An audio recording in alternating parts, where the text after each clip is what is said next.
The 4th of April 1983 went down in British criminal history when a gang of armed robbers raided a high-security depot in London nicknamed Fort Knox. At the time, it was the biggest cash robbery in this country. This team were obviously regarded as being the top echelon of robbers. The heist was executed with military precision. The robbers carefully planned their attack and fled without a trace. It seemed to be completely devoid of any clues. They just seemed to have vanished with the money. They held the guards captive for an agonizing 8 hours and then stole almost £7 million. But how did they do it? This is the unbelievable story of the Security Express heist.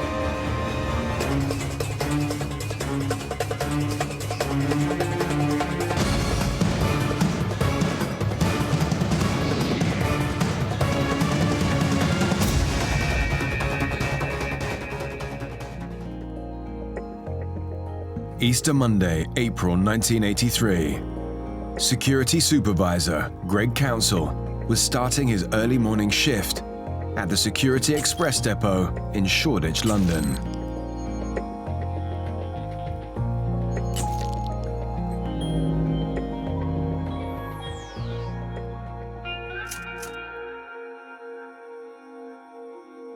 Greg Counsell was the controller for the day, and he came in to work very early, took over from the other controller.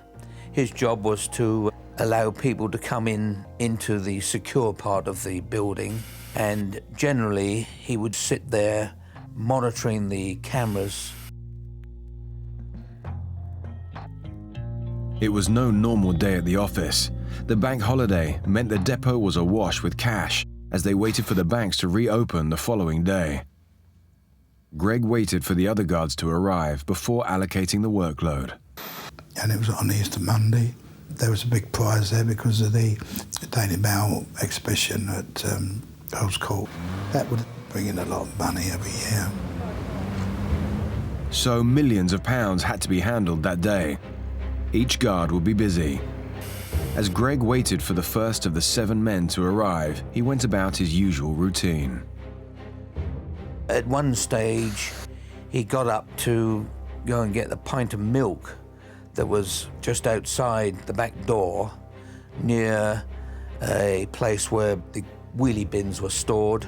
It was a routine move that Greg did on most shifts, but it was about to change his life forever. One of the guards used to come out of the morning to get his cuppa and go to the other control box where they had a trap in the wall. The milkman used to leave the bottles of milk, but in doing so, he had to come out of the main building and switch all the security off and all the sensors. So there was the chink in the armour. He just opened the back door, stretched out to get the pint of milk, and he was then pounced on by 6 people, all balaclavaed up. Greg had no time to react. A gang of armed robbers pounced on him. He was led back into the depot at gunpoint and now feared for his life. He was then taken back to the control room where he was held for hours. The security supervisor was ordered to sit back at his station and remain calm. He was still the only man on duty, but unbeknown to him, the armed gang had a detailed plan. He was actually put by his desk, but 2 of the robbers hid themselves underneath his desk with a shotgun aimed at his crutch piece.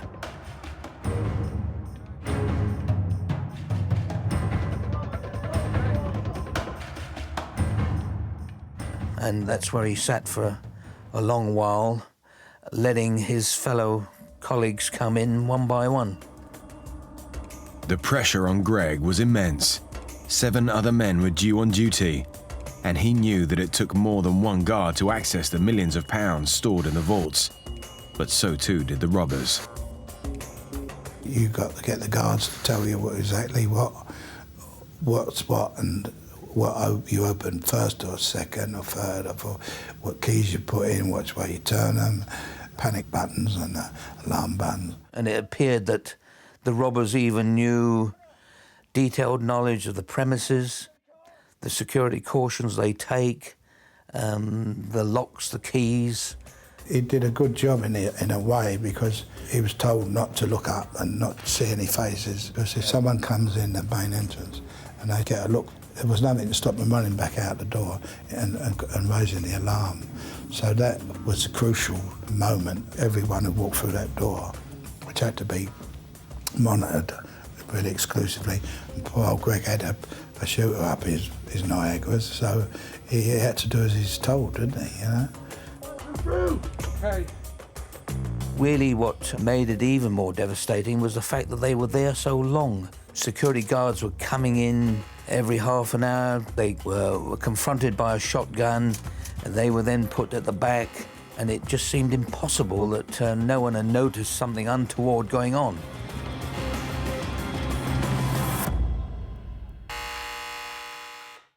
So the pressure was on.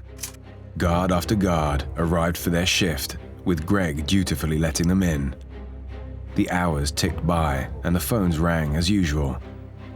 But remarkably, Greg managed to keep it together, despite being held at gunpoint. Who's that? It's my wife. And they were all laid down, they was all looked after. It was lunchtime, wasn't it? So that's been a long morning, you know, and the phones never stopped ringing. Bye-bye. The firm must have known that the time was running out.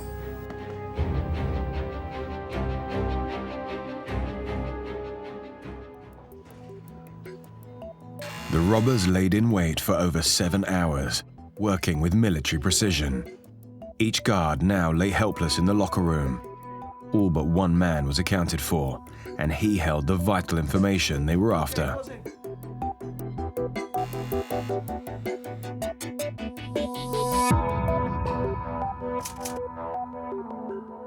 Jamie Alcock was the custodian with the keys.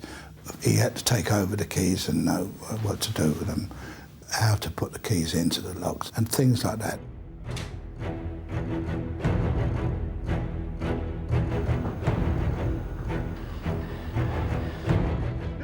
But the last guard wasn't about to give up his information easily. And one was the stubborn old boy who was being a bit clever. Of course, they had a little can of a lighter fluid. And he's told to behave himself, otherwise he's going to be set alight if he didn't tell the truth.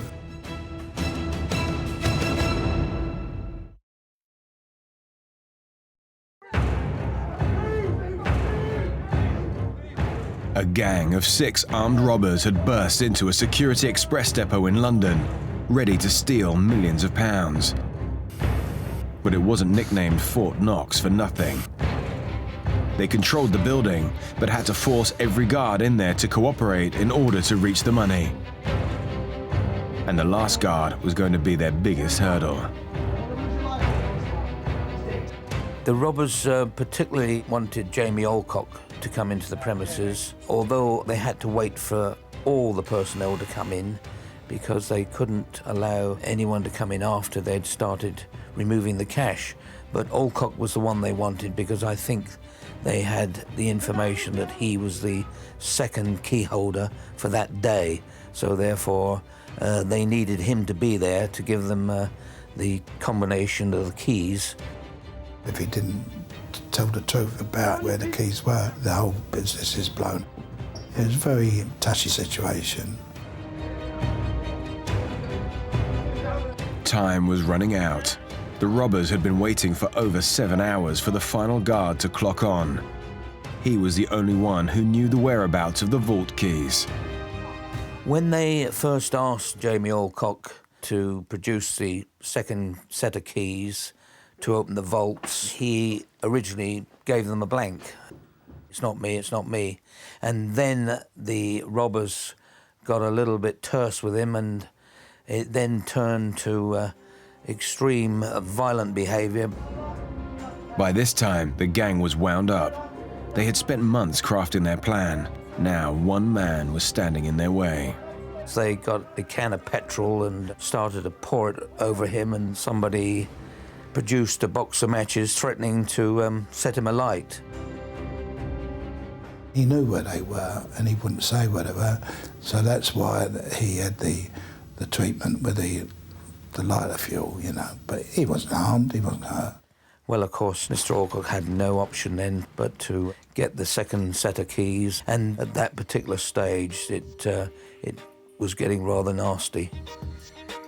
Alcock was now badly shaken. He had been doused in petrol and terrorized.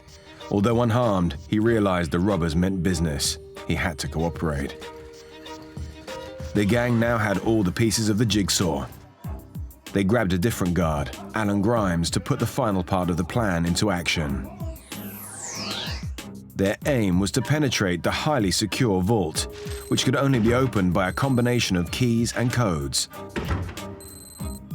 Once inside, sealed bags were held in cages, and a further 7 safes housed even more money. But the thieves were running out of time. They made him open up the vaults. I mean, it was security there was tremendous, but you had to have someone to do it, to open it up for him.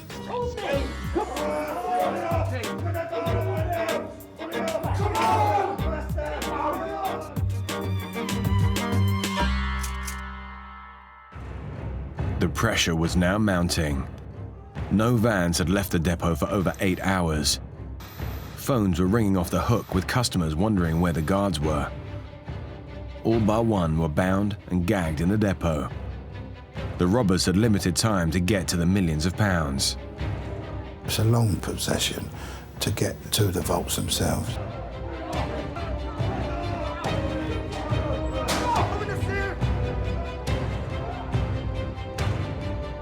Once they saw all those cages full up with plastic folders full of cash, you know, every cage is full up with money, and there was cage after cage of them. Between 6 and 7 million pounds was cleared out. All that was left was silver, I think, at the end. The firm wasted no time loading the contents of the vault into their waiting van. Nearly £7 million was removed in just 20 minutes. Once you're in there, you're not going to run out and leave £200,000 or £300,000 in a bag. It's only a matter of throwing them on, isn't it? You've got to clear it out.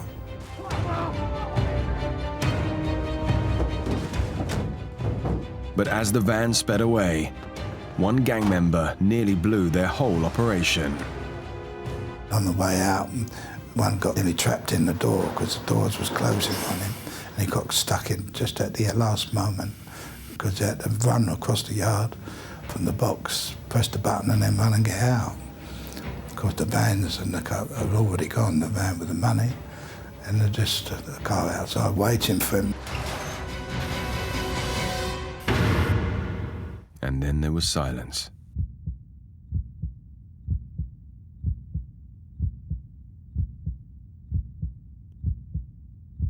The guards were left bound and gagged.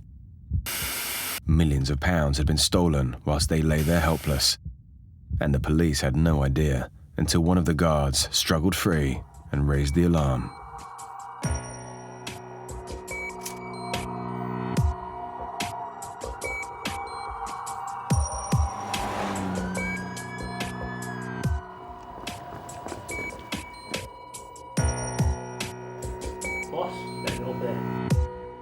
When I actually got to the premises, there was at least 8 of the security staff. They were all in various places, being interviewed by officers. You could see various items, like stockings. The guards' helmets were left on the floor. And then when you went in the vaults, of course, there was turmoil there. The whole thing was just in chaos, really. The highly organized gang wasted no time in fleeing to a secret location. There's not many places you can drive a big vehicle in. There's too many nosy people around in town. It's got to be out in the sticks a little bit, where you can pull down a few lanes and then pull into somewhere where you've got no neighbours or something. Police were now in a race against time to draw up a list of potential suspects. I think from the outset we knew it was a real professional team, and probably an old-fashioned team, a mature team. They seemed to be well in control of the guards. They knew exactly what to do and say and how to frighten the guards into doing what they were told. So professional was the gang that they left no way of tracing them at the scene. By the time the police were looking for clues, the thieves were tallying up their new fortune. I was invited on board to help. The money went back to a barn where the money was laid out on trestles and divided up into different sections and parcels. Everyone was in charge of their own particular money, you know. It's very nice, but you couldn't even put anything in your pocket and take it home with you, could you, you know? Or go home and say, go out and buy yourself a new car.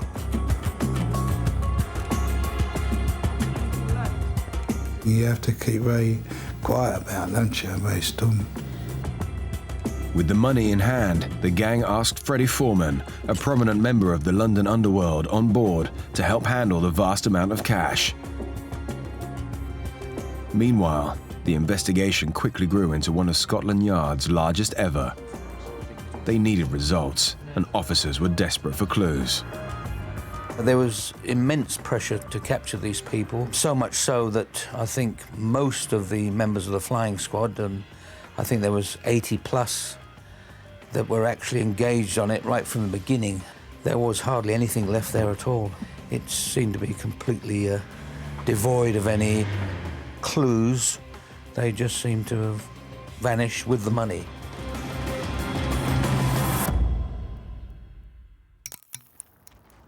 And whilst officers were put on the back foot with no forensic leads at the depot, the cash was divided and taken deeper into the gang's network. We were fortunate enough to have an office in the building where the money was kept. And had tea and sandwiches and counting machines and things. And of course, all marked money has to be disposed of if the bank staff have marked it in any particular way. So that can get you arrested and nicked later on, you know.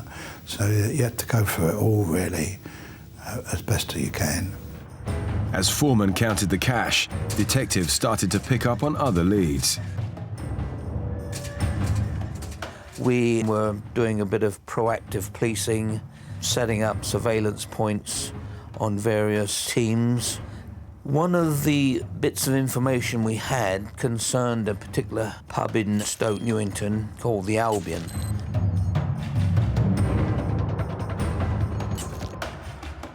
An informant had phoned us to say that people who were frequenting that were involved in the robbery. We had set up an observation point which lasted for months and months, and we did in fact see 3 or 4 people that were already in our system who had been put forward as potential suspects for the robbery. The officers on the flying squad, they'd been there years. They knew the notable families in the East End or London, full stop, who would be capable of committing this type of robbery. We just put all the names in forward. We would go out and do work on them and come back and decide whether we actually went and did searches, arrested them, brought people in, did some interviews. But it was very difficult because the fact is that we had no evidence. The flying squad were now on the trail of several suspects, but had little to go on other than their hunch. Meanwhile, Foreman was carefully making plans.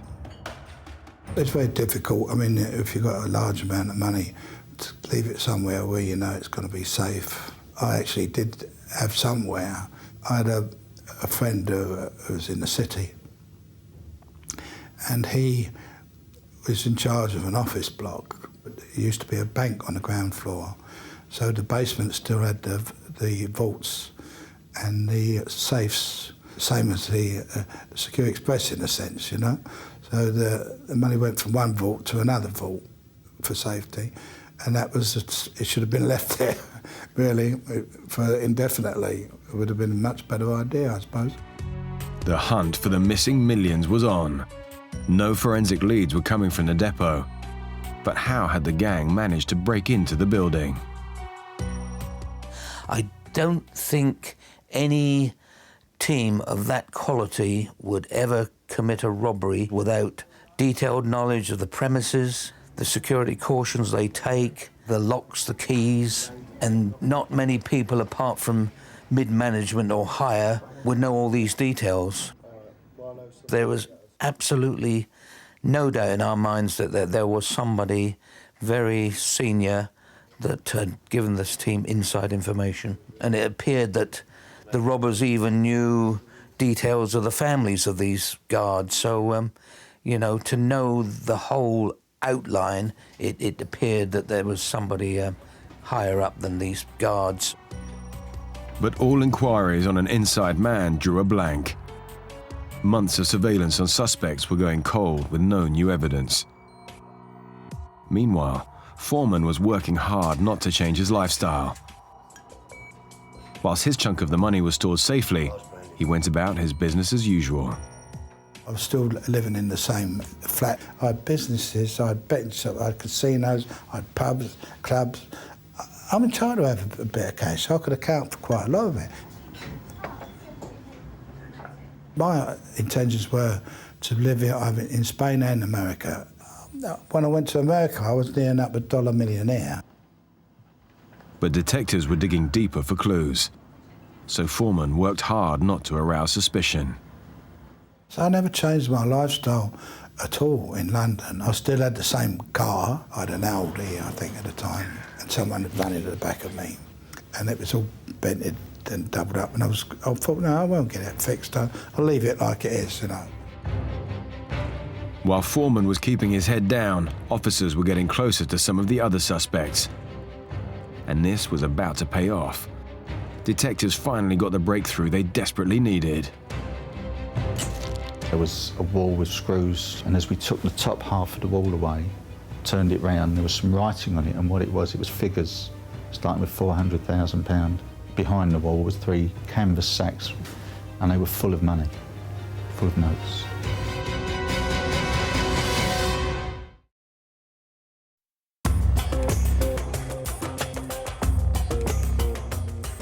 An armed gang of robbers had ambushed a security express depot and fled with millions of pounds. The thieves had left no forensic clues, and all police knew was that this was the biggest cash robbery ever to hit the UK. But now, after months of drawing blanks, their surveillance was about to pay off. The initial breakthrough was when a vehicle was found in the East End, in Hackney, I believe it was. As a result of that, we went back over what we'd done in Hackney, and it was very, very close to a garage proprietor who we'd looked at and had been visited by people who we eventually arrested. It didn't happen right away. It happened some months later when some fella, never met him, didn't know him, a friend of John Knight's, I think it was. He was the one who sort of started the ball rolling. The man in question was John Horsley, a garage owner who appeared to be well connected to the underworld. I don't know exactly how it came about, but it wasn't anybody that I knew directly, you know, at the time. His house was searched, and during the search of his house, it was found that he's financially, he wasn't very well off. In fact, he was in debt up to his eyeballs. Couldn't pay his gas, his electric. All of a sudden, he acquired a lot of money, paid his bills off, took his wife and family on holidays, all had cars, and were living a life for Riley. Police knew they were onto something. They put pressure on Horsley to explain his dramatic change in lifestyle. Right from the outset, Horsley denied everything, but when officers were putting to him photographs, who he met, the days he met, the number of days he met people, the number of days he met these convicted robbers, it was then that he realised that the situation was very dire for him, and he more or less confessed everything. He told us that his part of the robbery was that he'd been asked if there was anywhere he could give as a storage place. He offered his garage, which he owned, and the gentleman who asked him if he could have a storage place asked for both or all the keys that he had to the garage, and he said it would be well looked after for the use of the garage. He gave him 2 keys. The people went away.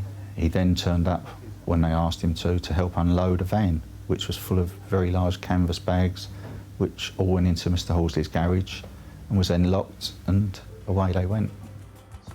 And the revelations weren't going to stop there. Horsley had snitched, but his further confessions were going to shock even the gang members. Mr. Horsley, unfortunately, told a little lie. He still had 1 key. And that night he went back to the garage, went into it, opened some of his torn sacks and found they were all full of money. So in his own statement, he said he helped himself to a few £1,000 and away he went. With Horsley now freely giving information, detectives pushed to find the new whereabouts of the cash. Searches on his garage revealed it was long gone from there.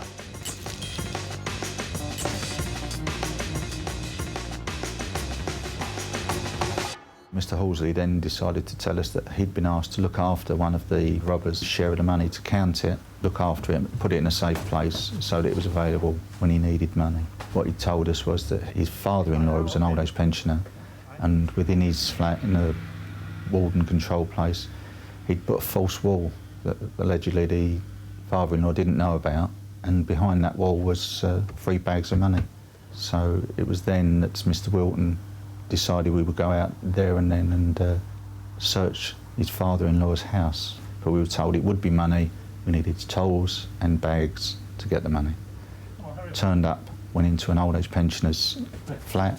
First thing we noticed was the pool table where Mr. Horsley said he'd counted the money on. And secondly, went into a room and there was a wall with screws freshly in it, which we undid. And as we took the top half of the wall away, turned it round, there was some writing on it, and what it was figures starting with £400,000, and it was then like withdrawals that basically the gentleman who committed the robbery would take. Yeah. Behind the wall was 3 canvas sacks, and they were full of money, full of notes. The interrogations didn't stop there. Horsley was a man at breaking point. But would he give up his all-important contacts? Mr. Horsley, in his disclosure to us, had named the people who had turned up, or some of the people he knew. It was a massive breakthrough, and it was the start of the arrests of the main players within the robbery. The police had their breakthrough. Horsley admitted his link with Billy Hickson, a local gangster with a string of convictions for robbery, and Terence Perkins, hard man from North London with 1 previous minor conviction. Both men were known to the police and potentially dangerous. But officers didn't stop there. It was Mr. Perkins' money, which was behind the wall. The money was a large breakthrough because we had no evidence. We now have evidence of cash that came from that robbery. They now had 1 suspect definitely linked with the cash found. But the firm were about to discover they had another supergrass amongst them. Horsley mentioned another man who was on the periphery, a man called Opiola. We didn't know hardly anything about Mr. Opiola, but he gave us a bit of a clue. The flying squad was on the verge of another massive breakthrough. Mr. Alan Opiola was to prove the next big chink in the robber's armor. Detective Chief Inspector Wilson wasted no time in bringing him in for questioning. Our inquiries reveal that Mr. Opiola ran a garage that was owned by John Knight. So the information gathered momentum within, 4 or 5 days, and when we arrested Mr. Opiola, similarly to Horsley, he was just a minnow, and within a couple of days of being shown the fact that he had rented this van, he succumbed, and he, in fact, became a supergrass. He told us so much that he became a very, very important witness. Opiola's information revealed he'd been leaned on by his associate to help after the robbery. And lo and behold, Mr. Ordeal deposited £30,000 notes because he'd allowed his house to be used. He stated that his house had been used for 3 or 4 days to count the money from their bags, and it took him 3 or 4 days. His bedroom was used, his wife went and stayed with the mother-in-law. Less than 24 hours after Ordeal's revelations, flying squad officers turned up at the next suspect's house. John Knight, well known to the police and business partner of Ordeal's. The informants had played right into the officers' hands. The police now had their men, but would the gang reveal all?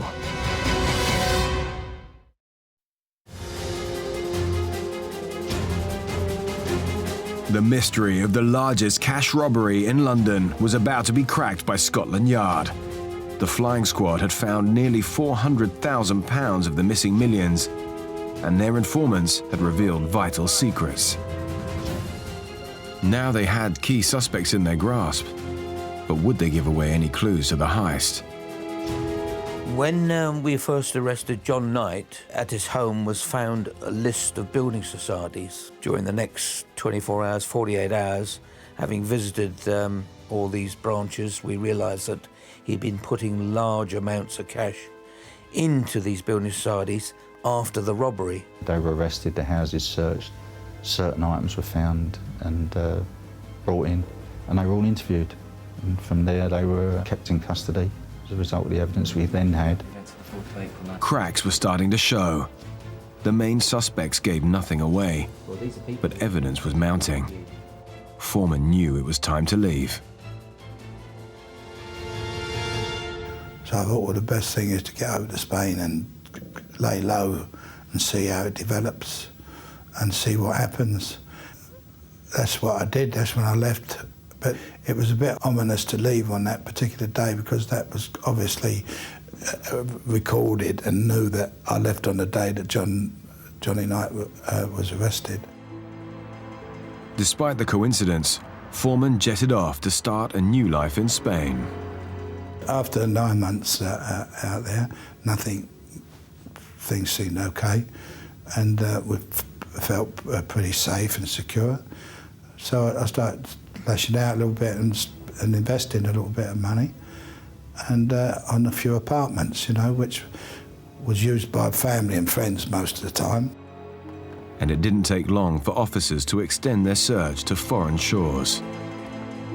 Right from the start, when these people were arrested, we realised that there were connections abroad, Spain, Portugal, Switzerland. We had evidence that they had accounts actually in Spain. Even while John Knight was in custody, there was efforts by him and his family to get a safe deposit box opened in Spain. And I took off on several occasions, and I did every town in Spain and every coastal town or the whole perimeter. I mean, just for it to die down, but as soon as you came back, it was still going strong. The press, once the press get their teeth into it. Detectives never gave up the hunt. It wasn't long before they were on Foreman's heels. Freddie Foreman was part of the second wave of this inquiry with Ronnie Knight, John Mason, Everett. Freddie, in fact, goes back many years. When you think about the Craze, Jack the Hat, Ginger Marks, people like that, he has been in the top line of criminals in London for many, many years. We had information during the first year of our inquiry to do with Freddie Foreman, but we were so involved in preparing a case against the people we'd arrested that we had to shelve a lot of the inquiries because we just didn't have the personnel to do it. We knew he was in Spain. Spain were feeding us information of what was going on over there. It was during inquiries in Spain regarding one of the suspects that officers stumbled across a link to Foreman. My name never came into the frame until 9 months later when I was in Spain, when the police came to the Alcazaba and asked questions about John Knight. the manager there. He said, no, there's nobody by the name of John Knight's got an apartment here. So they got their papers together and put them back in their briefcase and got up to leave and got to the door. But Ronnie Knight, they said, has got an apartment here. And his big friend, Freddie. Oh, I said, has he? They came back and started the inquiry all over again. Detectives may have got close to Foreman, but remarkably, it wasn't until 6 years later that a twist of fate brought them face to face. Little did Foreman know, British authorities had been working closely with the Spanish police to bring their suspect back to the UK.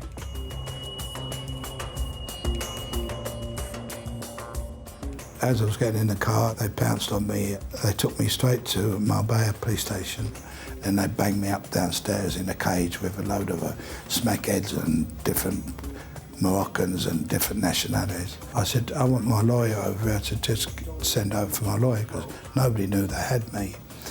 And next thing I knew, I was in the car, handcuffed, racing along the carretera 90 mile an hour, and I know where we're going, to the airport. We go straight on the tarmac. We don't go through the airport terminal. Go straight on to where the plane's waiting to taxi off. But it was empty. There was no one else on it. I broke away from them and I went into the terminal over the barrier, and all the people were queuing up waiting to come on board. I thought the more I kicked off, the more commotion I caused, they wouldn't put me on the plane, you know? They got me up the flight of stairs, and I put my foot in the side of the staircase, and we all went down. Eventually, they got me onto the plane and threw me down. And one of the stewards, a fella, came over and said, Mr. Foreman, he said, it's very hot, you must be thirsty, have a drink. And I lifted my head up, that's right, like, very kind of you, you know. And a beaker, and he tipped it up, and I swallowed it all down. And as soon as I swallowed it, I knew that, because there's a bitter taste. I felt myself being carried to one of the seats. They actually woke me up, because I was still spark out, as I saw the robbery squad coming down the plane and arrested me.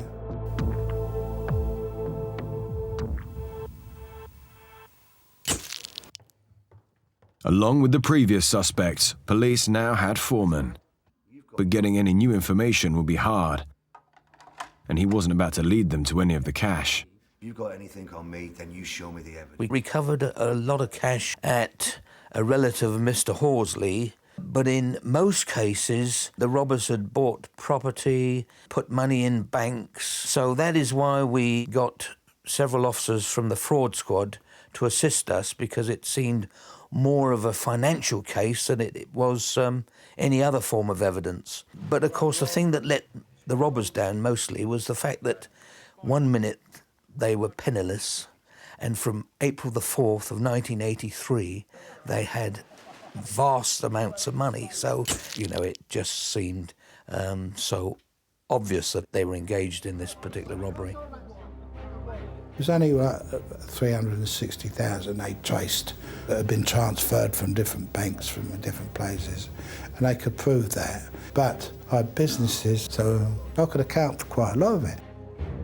The gang were on borrowed time.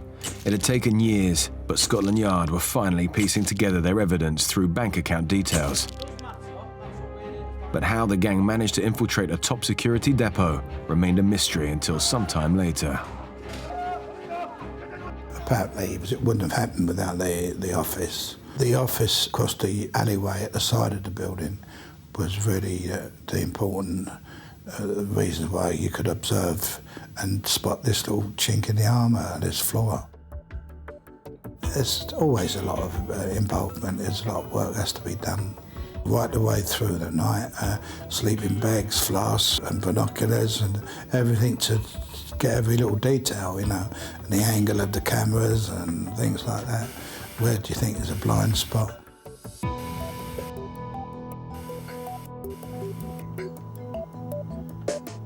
Camera on each corner, mate.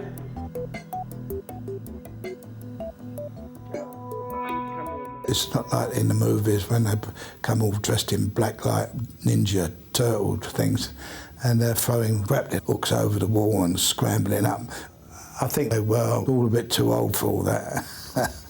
So it's just to ladder up the wall and a ladder to go down the other side.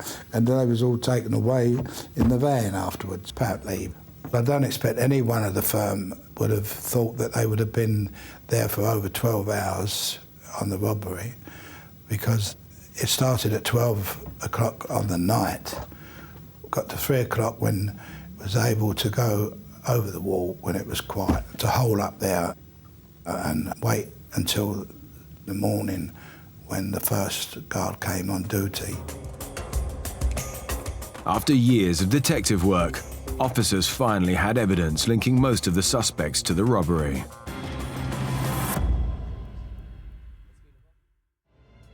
The trial was regarded as very serious.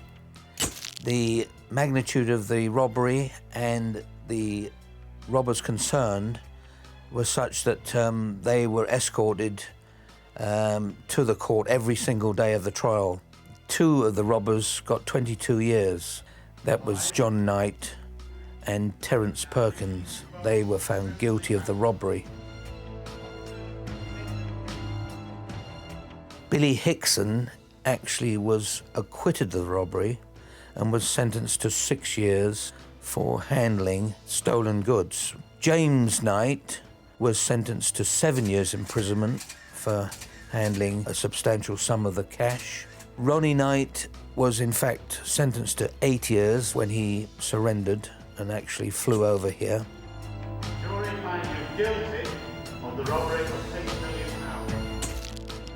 The 2 informants also received time for their part in the robbery.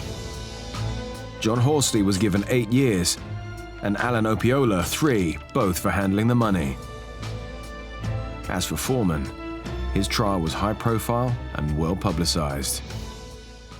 The prisoners were brought to the court under heavy escort every single day, and the jurors were in fact given police protection throughout the trial. That's how serious it was regarded, and that's how serious the gang involved were. Well, I didn't expect me to get guilty of anything. You'd find you guilty of handling, you know. 9 years. I had to serve 6 years of that, you know. I think in all, 5 or 6 of the main robbers were sentenced to some term of imprisonment. The hunt for the missing loot was over.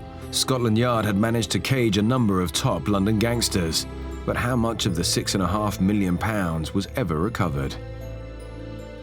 We recovered certain amounts of cash, but the inquiry then was taken over by insurance companies, and they retrieved large amounts through the houses belonging to the robbers, houses they bought in Spain, Portugal, and other places. All in all, I believe that nearly £3 million was recovered. It was one of the first cases of criminal bankruptcy where the insurance company then decided to go after the people who'd been convicted and seize their assets. This was a robbery that shook London. It took the authorities over 7 years to recover less than half the cash. The whereabouts of the rest of the money remains a mystery. But despite the gang's planning and skill, most were brought to justice. There is no doubt that the guards on that day had been put through sheer hell, because the fact that they had been held in the premises by these robbers for so long must have caused them great anxiety. All the guards suffered trauma, but went on to recover from their ordeal over time. Despite initial suspicions, no Security Express employee has ever been linked with the robbery. The gang were big, hard men because they lived in an area where they had to be, and they were respected in that way by other villains. People would not mess with them because of their notoriety. I did have sort of 2 lives. I had the respectable businessman with the pubs and the betting shops and the casino and nightclubs. And then there was the other side, the darker side. The pressure on my family was immense. Or long periods away from home, in prison. You know, it's a long time out of anybody's life. There's quite a number of things in life which I regret doing, definitely. Foreman spent many years behind bars, but it hasn't changed his outlook on life. I don't really feel guilty about anything I did. I felt justified in what I'd done. But it was all survival. It's survival of the fittest. It's a dog-eat-dog world, the criminal world. But, you know, that's life.